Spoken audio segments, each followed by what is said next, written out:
Just এইমাত্র কুপু village আর কুপু village cross করে একটু এগিয়ে এসেছি, আর এখানে একটা দোকান পেয়েছি, এখান থেকে অর্ডার করে ফেলেছি ওয়াই ওয়াই খাচ্ছি।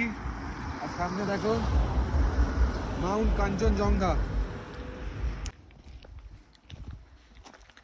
কাঞ্চনজঙ্ঘার ভিউ দেখছি আর পাহাড়ে ওয়াই খাচ্ছি, আর সামনে আমাদের বাইক দাঁড়িয়ে আছে এখানে।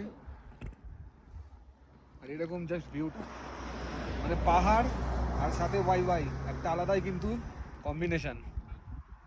সামনে কিন্তু মাউন্ট কাঞ্চনজঙ্ঘা, একটু আগে পুরো ফ্রেশ দেখা যাচ্ছিল, এখন একটু মেঘে ঢেকে গেল, জাস্ট এই মাত্র জাস্ট মেঘে ঢেকে গেল। তো ওয়াই খাবো, খেয়ে যাবো হচ্ছে সোজা নাতাং ভ্যালির দিকে, দেন জুলুক। পাহাড়ে ওয়াই